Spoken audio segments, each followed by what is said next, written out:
All right, welcome back. In this session, we're going to continue to talk about the periodic table, but we're going to talk about something a little bit different that tends to confuse some people. We're going to talk about isotopes. Now, isotopes can confuse you, but I'm going to try to go through this in a pretty simple way to make it a little bit more understandable to you. Let's just pick an element. Let's say something like phosphorus that has this number on the periodic table and rounded 31.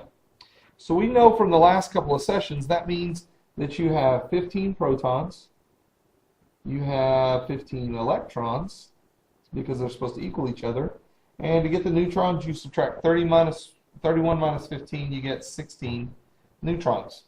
And that's what you have for phosphorus. If you took an element such as calcium, it has the number 20 and rounded the number 40, so there's 20 protons and 20 electrons, and 40 minus 20 is 20 neutrons. And so we already know how to do that. But there are these things in the world that are called isotopes. And by definition, you'll want to write this down. Isotopes are going to be heavier or lighter versions of an atom. Heavier or lighter versions of an atom. And so an isotope, just like my brother and I do not weigh the same, even though we have the same parents, one of us is heavier than the other, we would be sort of isotopes of each other if we just look at the basics like that. So what does it mean to be heavier or lighter versions of an element? Well, here's an example. In the world, there's an element called phosphorus 32. Well, notice that it has the element dash 32. Well, a normal phosphorus is phosphorus with a 31. That's what we got off the chart. But this is a phosphorus 32. A phosphorus 32 is going to be a phosphorus, but it looks to be a little bit heavier. So whenever you see a dash and a number, that's an isotope. Well, first thing I know, it has 15 protons. That was really simple. How is that true? Well, we learned that that's how many protons it takes to be a phosphorus. If you change it, it's a different element. So it has to have 15 protons. That also means it has to have 15 electrons because it's supposed to equal 0. Neutrons.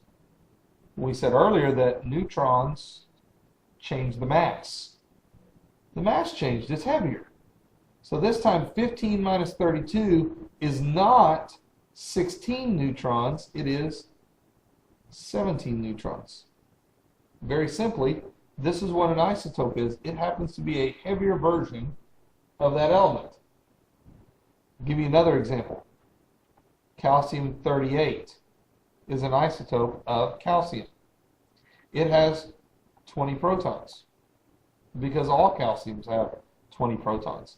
It has 20 electrons because 20 pluses have to be balanced by 20 minuses. 38 minus 20 is 18 neutrons. You'll notice it's not the same number of neutrons. So anytime you have an atom that is either heavier or lighter than the one on the chart, you always have dash and then its weight. It's still a phosphorus, it just weighs different. It's still a calcium, it just weighs different. Now let me give you an example that you may actually know if you're a big history person. Carbon-14 is used in dating old objects. They find an old relic and they want to know about how old it is. They will find out how much carbon-14 is in it, and then they'll figure out approximately how old it is. That's a very difficult process to do, but they can estimate its age. Well, if you look up carbon on the periodic table, carbon is 6 and then 12. That's a normal carbon. Well, this isn't a normal carbon, it's a carbon-14. So carbon-14, we know, has 6 protons because all carbons in the world have 6 protons, just like the one here on the left. It also has 6 electrons to equal 0.